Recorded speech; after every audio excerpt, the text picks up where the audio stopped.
सो hi guys, मैं आशीष यादव आपका आपके यूट्यूब चैनल पे स्वागत करता हूं। दोस्तों, अगर आप प्रतियोगी नहीं अगर आप क्लास 10th की तैयारी करते हो तो आप बिल्कुल सही स्थान पे हैं। तो चलिए, जैसा कि पता होगा कि क्लास कौन सा है भाई, फिजिक्स का है। और कोई तो क्लास चल नहीं रहा फिलहाल, एक ही क्लास चल रहा है। कौन सा? फिजिक्स का है। फिजिक्स का क्लास है। फिजिक्स का मतलब समझते हो क्या? भौतिकी भौतिकी ना, भौतिकी क्लास है। यहाँ पे हम लोग अब थोड़ा सा आगे बढ़ाया जाए ना लेक्चर को। यहाँ पे हम आपको बता रहे हैं क्या, ये फर्स्ट लेसन जिसको बोलते हैं प्रकाश का परावर्तन और तथा क्या अपवर्तन, पहला चैप्टर है। और देखो, इसमें छुट्टी बंद है, छुट्टी बंद नहीं है, स्कूल बंद है ना छुट्टी बंद नहीं, स्कूल बंद है। जितना पढ़ा रहा हूँ बढ़िया से कैच कर लो, नोटबुक तैयार कर लो और उसके बाद स्कूल में फर्स्ट आओ। मेरा तो यही है। और जितना बता रहा हूँ आप पूरा उसको डिटेल देखो ना, मेरा लेक्चर सुनो, क्योंकि मेरे क्लास की एक ही खासियत है, मैं लिखवाता कम हूँ, लेक्चर ज़्यादा बताता हूँ। मतलब टॉपिक नहीं छोड़ता हूँ, टॉपिक आपका नहीं छूटेगा और लेक्चर बहुत ज़्यादा देंगे। इससे फ़ायदा क्या होगा, अगर मैं लिखवा दूंगा तो इसका मतलब रटवा रहा हूँ आपको। अगर लेक्चर दे दूंगा ना, तो लेक्चर से क्या होती है ना, मेमोरी थोड़ा डेवलप होती है, आपके अंदर सोचने की क्षमता बढ़ती है। इसलिए ज़्यादा से ज़्यादा मैं लेक्चर देता हूँ। मेरे क्लास में लेक्चर ज़्यादा होते हैं और उसके बाद कराता हूँ सब। मतलब पहले लेक्चर देख के ना फिर मैं आता हूँ टॉपिक पे, क्योंकि लेक्चर आपके लिए किसका काम करता है, बोनस का काम करता है। मतलब आपके मेमोरी को इंक्रीज भी करता है और उसके बाद रटने की जो क्षमता होती है ना, उसको क्या करता है, जड़ से नष्ट कर देता है।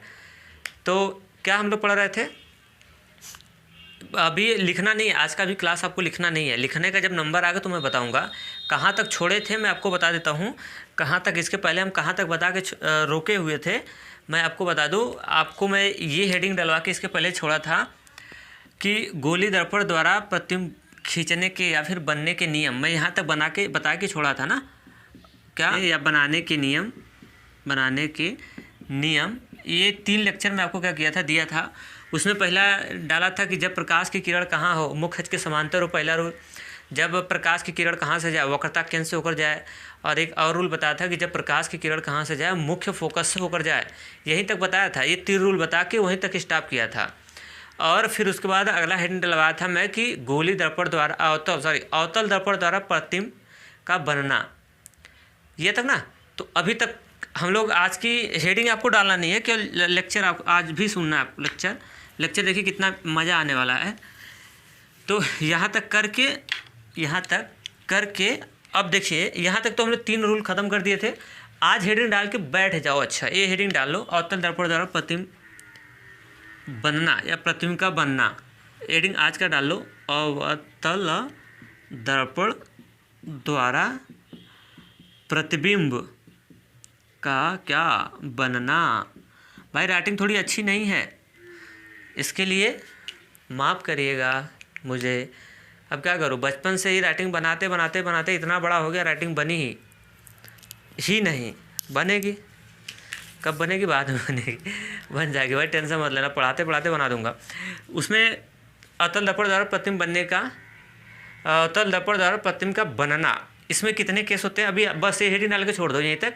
पहले आज लेक्चर सुन लो बढ़िया से मेरा, सब सारे के सारे। अगर जैसे आपको समझ में आता हो तो यार फॉरवर्ड करो इसको ज़्यादा से ज़्यादा स्टूडेंटों तक, ताकि सब जाने, हर बच्चे पढ़े, इंडिया के हर कोने कोने में जाए, हर बच्चे शिक्षित हो। शिक्षित अगर होंगे तो इंडिया, हमारी जो कंट्री यार डेवलप होगी। यार डेवलप होना बड़ी ज़रूरी है, क्योंकि हम लोग अदर कंट्री की तुलना में बहुत ही पीछे हैं।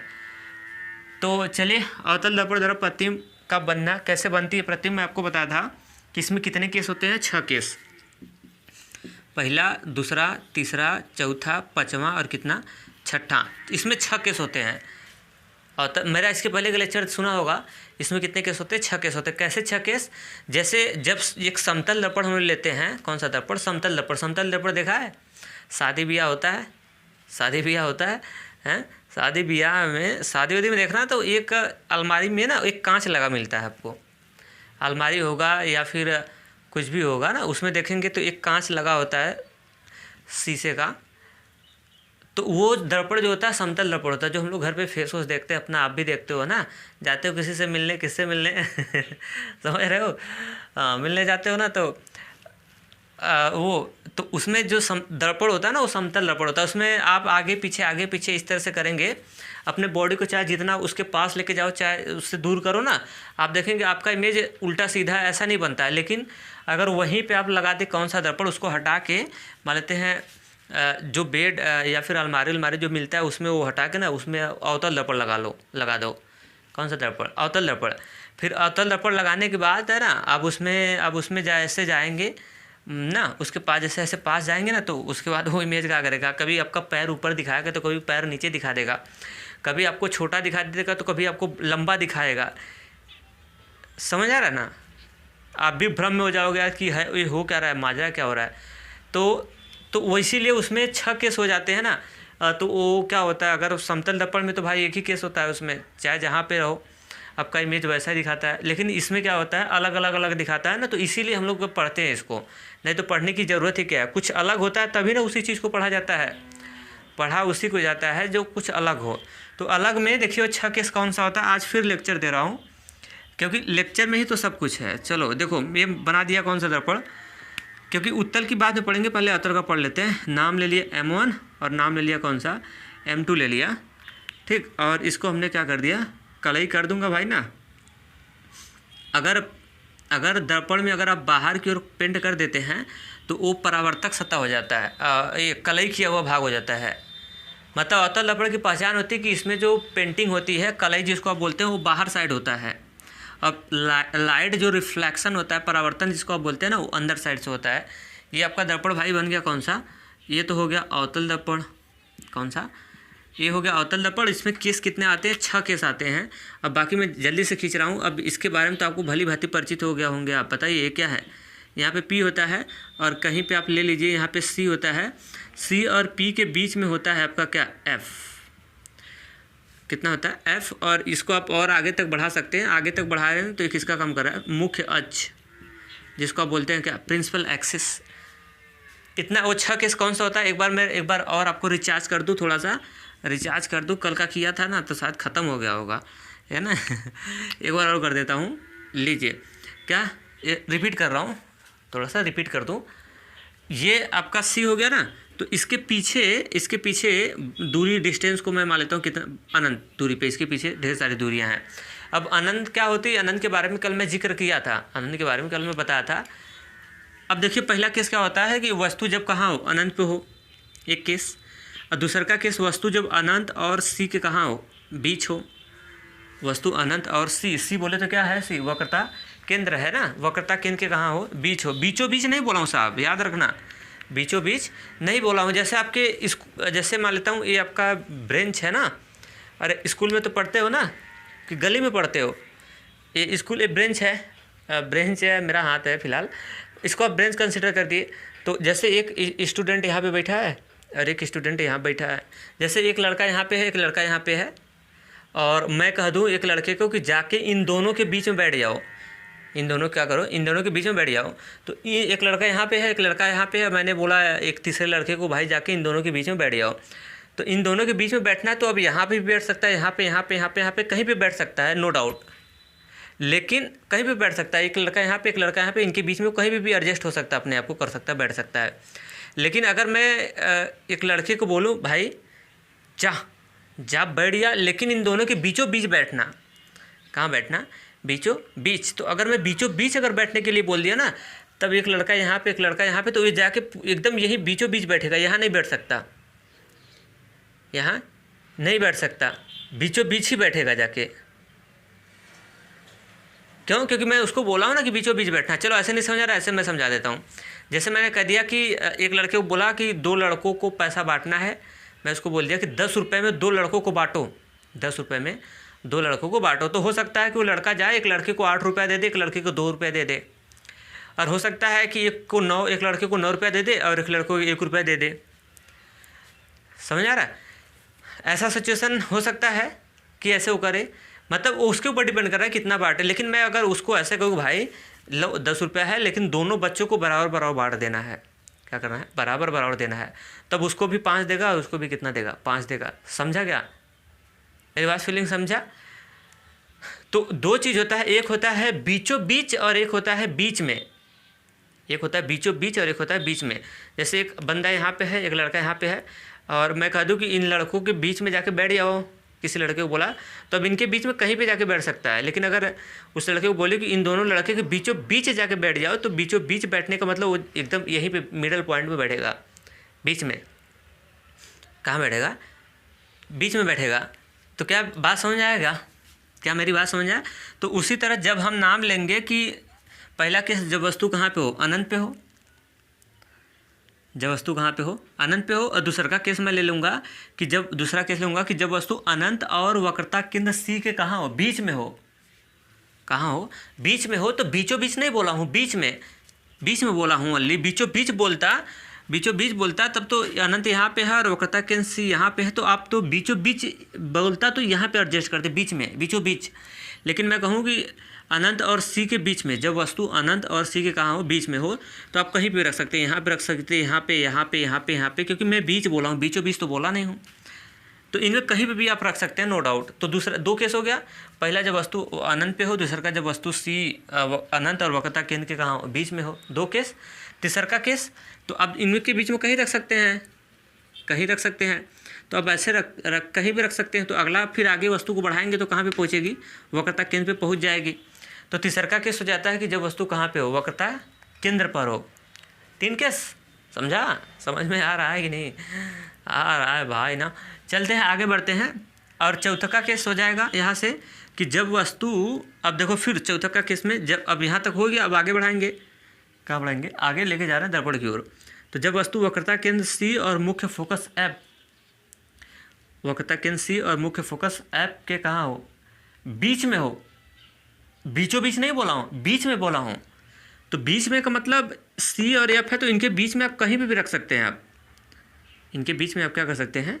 कहीं भी एडजस्ट कर सकते हैं, इसमें कोई दिक्कत की बात नहीं है। तो अगर बीचों बीच कहता है तब तो भाई बीच में रखना होता।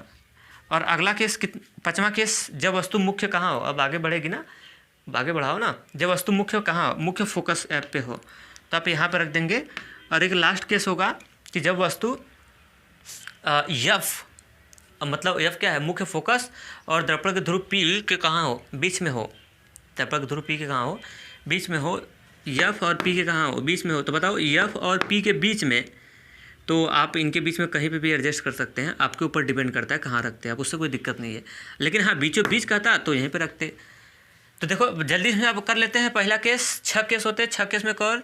पहला केस में मैं जल्दी कर देता हूँ। 6 केस होते, लिखना नहीं भाई, अभी लिखना नहीं है, कोई लिख तो नहीं रहा है, ऐसा नहीं किया मैं बताते चल रहा हूँ, कोई उसमें आउट करता जा रहा है, आउट नहीं करना अभी। पहले समझो, जितना मैं समझा रहा हूँ उतना समझो। जितना समझे रहोगे तो रटने की ज़रूरत नहीं पड़ेगी।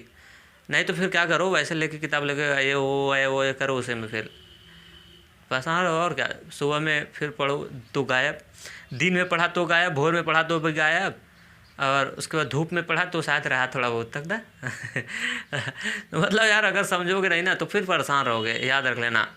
समझोगे नहीं ना तो फिर याद करोगे उतर जाएगा। चलो आओ चढ़ा लेते हैं यहाँ पे, है ना।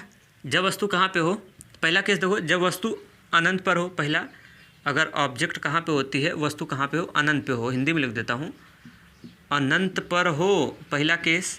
दूसरा का केस कि जब वस्तु किसको बोलना है? वस्तु का मतलब समझ रहे हैं ना। जैसे हम शीशा में देख रहे हैं तो हम वस्तु का काम करेंगे, हमारा हम देख रहे हैं शीशे में तो हम वस्तु बन गए। अगर आप देख रहे हैं तो आप वस्तु बन गए। उसी तरह अगर मैं इसको दिखा रहा हूँ शीशे में, अगर इसका इमेज ले रहा हूँ तो ये ऑब्जेक्ट का काम करेगा। वस्तु का मतलब क्या होता है, मतलब समझा। तो दूसरे का केस कहाँ हो जाएगी? जब वस्तु कहाँ पे हो। दूसरे की केस में अगर बात किया जाए, जब ऑब्जेक्ट जिसको बोलते हैं क्या, वस्तु अनंत वह किसके, सी के कहाँ हो, बीच हो। दो केस। तीसरा का केस अब ऐसे आगे चल जाएगी, जब वस्तु कहाँ पे हो, वक्रता केंद्र पे ही हो। वक्रता कहाँ, केंद्र बोले तो क्या, सी पर हो। अगला केस हो जाता है जब वस्तु सी और कहाँ हो, एफ के बीच में हो। सी बोले तो क्या, वक्रता केंद्र, एफ बोले तो क्या, मुख्य फोकस। मैं शार्ट में भी लिख रहा हूँ, लिखवाऊंगा डिटेल में, टेंशन मत लो। ये सिंबलवा शार्ट में कर रहा हूँ, कितना लिखूँ। जब वस्तु किसके, सी व किसके, एफ के कहाँ हो, बीच हो। 4। और ऐसे अब वस्तु जाएगी तो जब वस्तु किस पे हो, एफ पे हो। वो एफ बोले तो क्या, मुख्य फोकस। और छठा केस जब पूछता है कि जब वस्तु एफ और कहाँ, पी बोले तो क्या, पोल के कहाँ हो, बीच हो। कहाँ हो, बीच हो। समझा क्या? तो इनमें से अक्सर हम देखे हैं ना, ये 6 केस में से ये लास्ट वाला केस देखता हूँ अक्सर पूछता है पेपर में। कक्षा 10 में 10th के 10 का एग्ज़ाम देंगे ना, तो ये वाला क्वेश्चन मतलब ऐसा नहीं कर रहा हूँ कि ये इसकी संभावना ज़्यादा रहती है। अक्सर देखता हूँ ये 6वां केस ज़्यादा पूछता है। पूछने को तो कोई भी पूछ सकता है, लेकिन 6वां केस की संभावना लगभग 90% ही रहती है। मैं देखता हूँ क्योंकि थोड़ा सा स्पेशल है, इसकी वजह से पूछता है। तो क्या इतना समझा क्या? अब हम बारी बारी से ना, अब थोड़ा सा वस्तु को रख के उसको हम दिखाते हैं। तो देखिए, हम पहला केस बनाने जा रहे हैं कि जब वस्तु कहाँ पे हो, अनंत पर हो। तो उसका देखो, जब वस्तु अनंत पे हो तो उसका इमेज कैसे आता है। तो जो पहला केस है, जब वस्तु अनंत पे हो, तो मैं उस केस को थोड़ा सा पेंडिंग में डाल रहा हूँ। पेंडिंग में का मतलब मैं उसको रोक रहा हूँ, मैं डायरेक्ट दूसरे केस से बता रहा हूँ। कहाँ से? जब वस्तु अनंत और सी के कहाँ हो, बीच हो। क्यों ऐसा कर रहा हूँ? क्यों पहले को छोड़ रहा हूँ? लिखवाऊंगा तो सब डिटेल करवाऊंगा, इसलिए पहले को छोड़ रहा हूँ ना, क्योंकि पहला सा थोड़ा सा क्या है, उसको समझाने में और आपको समझने में, मतलब मैं समझाऊंगा तो उसको समझने में थोड़ी सी प्रॉब्लम क्रिएट होगी, तो मैं उसको लास्ट में बताऊंगा। क्या करूंगा? जैसे मैं पढ़ाऊंगा, जैसे मैं बताऊंगा आपको, तो अपने अकॉर्डिंग बताऊंगा ना। मैं सोचूंगा कि ऐसे इस हिसाब से बताया जाए कि बच्चे उसको समझे, बच्चे उसको क्या करें, समझे। अब मुझे लगता है कि मैं ये बताऊंगा तो उतना ज़्यादा नहीं रिस्पांस मिलने वाला है, दूसरके से मेरे हिसाब से लगेगी रिस्पांस अच्छा है, तो मैं अपने अकॉर्डिंग आपको बताऊंगा, जिससे आपके लिए क्या हो, बेनिफिट हो। तो मैं दूसरका पहला वाला जो है वस्तु अनंत पे है, उसको मैं पेंडिंग में डालता हूँ। मैं दूसरके से स्टार्ट करता हूँ कि जब वस्तु कहाँ पे हो, अनंत और सी के कहाँ हो, बीच हो। लिखना नहीं अभी, खाली लखो। जब वस्तु अनंत हो कहाँ हो, सी के कहाँ हो, बीच हो। तो अब देखो, इसमें हम रख देते हैं ऑब्जेक्ट अनंत और सी के बीच, कहीं पे रख सकते हैं आप। बीच बोला हूँ तो बीच में आप कहीं पे भी क्या कर सकते हैं, रख सकते हैं। तो लेकिन हाँ, अब देखिए, अब उससे पहले एक चीज़ और मैं थोड़ा सा ये चीज़ तो आपको बता ही रहा हूँ, लेकिन उससे पहले एक चीज़ मैं आपको फिर से टेलर थोड़ा सा दिखा दूँ। वो चीज़ मैं बताया था क्या, ये खींचेंगे कैसे, पहले ये रूल आपको एक बार रिकॉल कर देते हैं, फिर से रिवीजन कर लेते हैं, क्योंकि ये सब बनेगा इमेज का कैसे। इमेज बनाने के 3 नियम है, 1, 2 और कितना, 3 नियम है। पहला रूल क्या था कि यदि प्रकाश की किरण कहाँ से जाए, जब प्रकाश की किरण मुख्य अक्ष के समांतर हो। जो 3 ठो रूल है ना, उन्हीं तीनों रूल की मदद से हम लोग इसको बनाते हैं फिगर। इसका जो 6 केस आते हैं, इन तीनों रूल के मदद से ये 6 केस बनते हैं। जैसे कक्षा 9 में हुआ करते थे आप, तो गति का समीकरण मिलता था, तो उसके 3 समीकरण होते थे, तो उनके सहारे से ना पूरे सवाल को डील करते थे आप। गति के 3 समीकरण होते थे, तो उसके सहारे से डील करते थे ना। तो इसी तरह ये 6 इमेज जो बनेगा ना, इन्हीं 3 रूल के सहारे से बनेगा। तो पहले मैं आपको बता देता हूँ 3 रूल के सहारे से। पहला रूल मैं आपको बताया था, फिर टेलर दिखा देता हूँ। ये सब बता चुका था। पहला था, फिलहाल यहाँ पे मैं दोनों के लिए बताया था ये रूल, अवतल के लिए, उत्तल के लिए, दोनों के लिए एप्लीकेबल है। लेकिन हम यहाँ पे अवतल पढ़ रहे हैं, तो मैं अवतल का ही केवल इमेज ले रहा हूँ, उत्तल वाला छोड़ दे रहा हूँ। जब उत्तल का नंबर आएगा तो लूँगा, लेकिन हम स्टार्ट में अवतल और उत्तल दोनों के लिए कराया था ना, क्योंकि हमको जानना है कि अवतल का भी खींचना है इमेज, उत्तल का भी खींचना है। तो यहाँ फिलहाल अवतल का खींच रहा हूँ, तो अवतल वाला रूल बता रहा हूँ ना, चलेगा। हाँ, पहला क्या है, जब प्रकाश की किरण कहाँ, मुख्य अक्ष के समांतर, यही पहला रूल बताया था। जो 3 रूल बताया था, जब प्रकाश की किरण कहाँ हो, मुख्य अक्ष के समांतर हो। मुख्य अक्ष के कहाँ हो, समांतर। चलो इमेज बना लेते हैं, पहले इमेज के द्वारा समझा देते हैं। जैसे अवतल दर्पण हो गया, तो याद है, अगर प्रकाश की किरण जब मुख्य अक्ष के समांतर होती है, लो ये दर्पण का ध्रुव क्या हो गया, P हो गया ना, यहाँ पे क्या हो गया, C हो गया, बीचों बीच क्या होता है, F। बताओ ये रूल याद है क्या? जब प्रकाश की किरण मुख्य अक्ष के समांतर होती है, तो दर्पण से टकराने के बाद कहाँ से बैक होती है, मुख्य फोकस से होकर गुजरती है। पहला रूल था ये। उत्तल वाला छोड़ देना, क्योंकि उसकी आवश्यकता ही नहीं है यहाँ पे। क्या सीखा क्या? ये सही बोला ना? अगर जो भाई अगर नहीं देखे वो वीडियो, तो पूरा वीडियो देखेंगे तब मज़ा आएगा। बीच में से अब जैसे वही हाल है, मूवी देखते हैं ना, तो मूवी में जब देखते हैं तो बीच में से देखते हैं तो उतना मज़ा नहीं आता। बैक शुरू से देखे ना, तो उसका इंटरेस्ट कुछ और ही आता है। पहला देखिए, पहला रूल हो गया। और दूसरा रूल, जब प्रकाश की किरण कहाँ से जाए, वक्रता केंद्र से। अगर प्रकाश की किरण पास हो रही कहाँ से, वक्रता केंद्र से। आगे पीछे आप बोल सकते हैं, वक्रता केंद्र बोले तो कहाँ, सी से। तो इसका क्या था कि जब प्रकाश की किरण अगर वक्रता केंद्र से जाती है, यहाँ पे मैं बता देता हूँ कि M1 हो गया और क्या हो गया, M2 हो गया। और अवतल दर्पण के लिए ही बता रहा हूँ, उत्तल के लिए पेंडिंग में, उसकी अब तो ज़रूरत नहीं है। ये दर्पण का ध्रुव P हो गया, और यहाँ पे क्या हुआ करता था, यहाँ पे C, और बीच में हुआ करता था क्या, F। अब लाइट को आपको ड्रा करना कहाँ से, वक्रता केंद्र से। तो याद है ये रूल, जब प्रकाश की किरण वक्रता केंद्र से जाती है तो दर्पण से टकराने के बाद वापस उसी माध्यम से क्या हो जाती है, लौट आती है। दो रूल, कौन सा रूल हो गया, दो रूल हो गया। और एक तीसरा रूल आपको और बताया था, याद होगा तो अच्छी बात है, नहीं याद होगा तो बता तो दिया सब, नहीं याद होगा तो आपको सारे के सारे बता दिया। तीसरा रूल मैं आपको और एक बता देता हूँ, कौन सा तीसरा मैं बता देता हूँ। तीसरा याद है, पता है भाई। तीसरा था कि जब प्रकाश की किरण कहाँ से पास हो, जब, चलो तीसरा मैं यहाँ बता देता हूँ, जब अगर प्रकाश की किरण जो है ना वो कहाँ से गुजरे, मुख्य फोकस से, मुख्य फोकस बोले तो कहाँ से, EF से पास हो। इसका इमेज मैं यहाँ बना देता हूँ, मुख्य फोकस से। जैसे ये अवतल दर्पण है M1 और कौन सा M2, कौन सा है दर्पण भाई, ये अवतल दर्पण है। लो लो लो लो, बन गया। ये दर्पण का ध्रुव क्या हो गया, P, और ये हो गया आपका, यहाँ पे क्या होता है C ना, यहाँ पे C कर लिया, और इसके बीच में क्या होता है, थोड़ा सा दूरी कर दूँ, बड़ी छोटी, थोड़ा सा दूर कर दूँ ना भाई साहब लोग। C, कोई बोलेगा कि मैं ही बोलूँगा। यहाँ पे क्या कर लिया, F, है ना। हाँ, जब अगला रूल बताया था कि जब प्रकाश की किरण कहाँ से जाए, मुख्य फोकस से जाए। कहाँ से, मुख्य फोकस से। तो अब नीचे से को, अब ये रटते नहीं, नीचे से अगर ड्रा करोगे तो भी कोई दिक्कत नहीं है। रूल क्या कहता है, अगर प्रकाश की किरण मुख्य फोकस से जाती है तो दर्पण से टकराने के बाद मुख खच के कहाँ हो जाती है, समांतर हो जाती थी। याद है तीनों रूल। अब किसी बच्चे के दिमाग में, जैसे अगर किसी बच्चे के दिमाग में, अगर किसी विद्यार्थी के, क्योंकि बहुत स्टूडेंट देखेंगे, अगर किसी बच्चे के दिमाग में कन्फ्यूजन हो रहा है, सर दर्पण का ध्रुव P हो गया और यहाँ पे C हो गया, यहाँ पे क्या हो गया, F हो गया, जो लाइट आप ऐसे नीचे से ड्रा किए हैं, क्या मैं ऊपर से ड्रा कर सकता हूँ? जी बिल्कुल ड्रा कर सकते हैं। रूल क्या है कि प्रकाश की किरण कहाँ से जाए, मुख्य फोकस से होकर जाए। तो उससे क्या दिक्कत है, मुख्य फोकस से अगर ऊपर से ड्रा कर देते अगर हम ऐसे, तो क्या दिक्कत है। रूल क्या है कि अगर प्रकाश की किरण जब मुख्य फोकस से जाती है तो दर्पण से टकराने के बाद मुख खच के कहाँ हो जाती है, समांतर। समांतर का मतलब समझते हैं ना, सीधी। तो ये आपका मुख्य अक्ष है। मुख्य अक्ष थोड़ा सा बड़ा कर दूँ, उसको भी बड़ा कर देता हूँ, नहीं तो आप सोचेंगे कन्फ्यूजन ले लेंगे अपने अंदर। लो, मुख्य अक्ष हो गया ना, ये आपका हो गया क्या, मुख्य अक्ष। तो दर्पण से टकराने के बाद मुख्य अक्ष के समांतर हो जाती है। कोई बात नहीं, कहीं से कर लेते हैं। तो ये तीन रूल मैं आपको बता दिया। फिर से देखो, देख लो तीन रूल कौन से है। मैं आपको बताया था कि गोली, याद करो मेरी, मैं बताया था कि गोली दर्पण द्वारा प्रतिबिंब खींचने के नियम या प्रतिबिंब बनने के नियम। तो मैं बताया था कि गोली दर्पण द्वारा प्रतिबिंब बनने के 3 नियम थे। वो 3 नियम कौन से है, यही 3 नियम है। इन्हीं तीनों नियम के मदद से अवतल दर्पण का ये 6 इमेज हम लोग बनाएंगे और एक उत्तल दर्पण का बनाएंगे। उत्तल दर्पण में एक ही होता है। क्यों एक ही होता है मैं आपको बताऊंगा।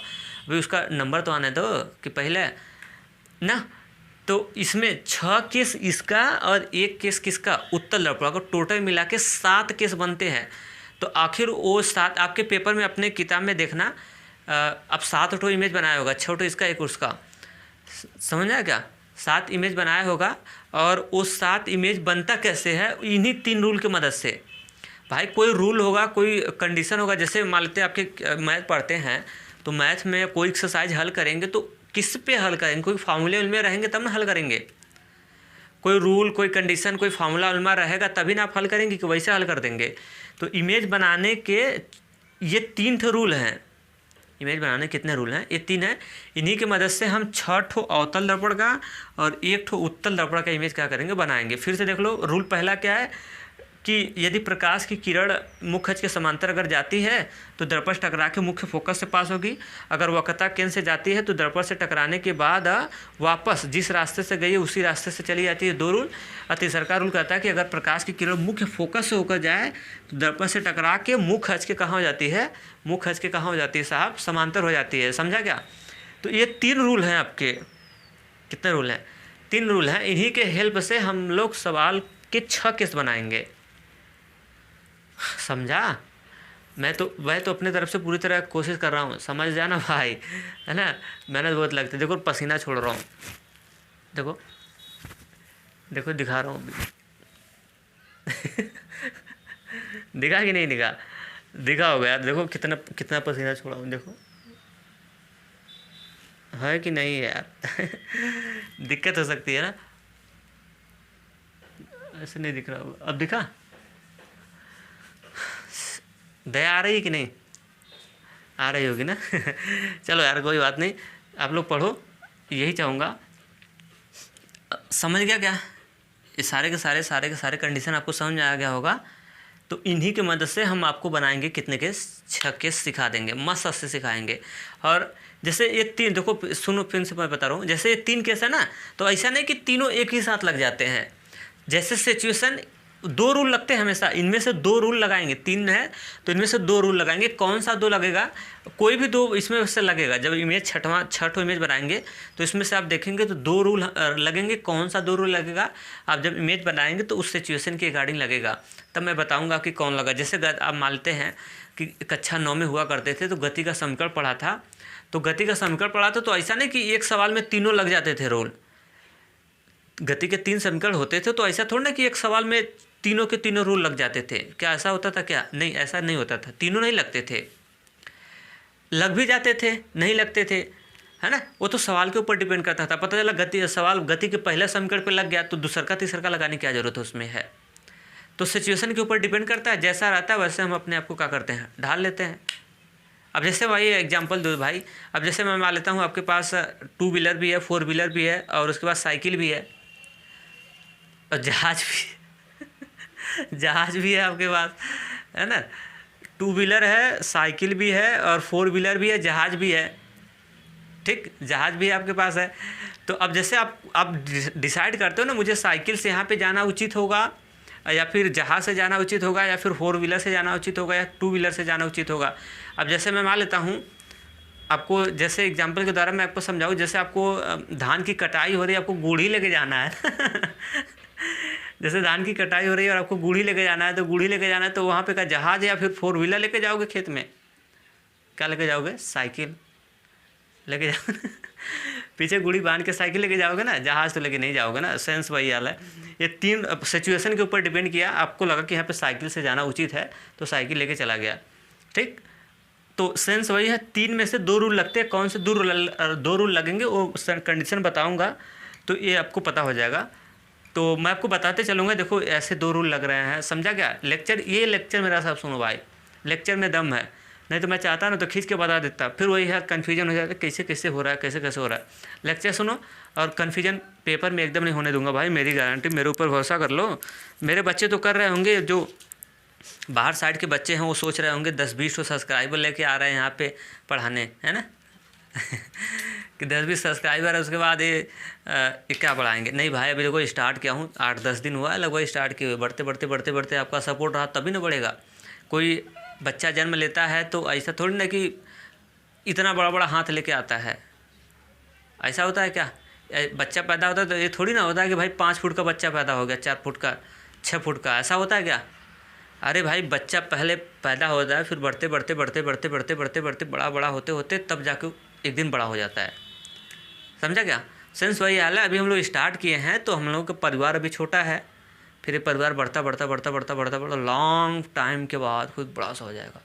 तो आपका सपोर्ट चाहिए तब बढ़ जाएगा, है ना। 10-20 से मायने नहीं रखता है। आपको समझ में आ रहा है? अभी तो स्टार्ट हुआ, फिर हो जाएगा सब। तो आज के लिए इतना ही। थैंक्स।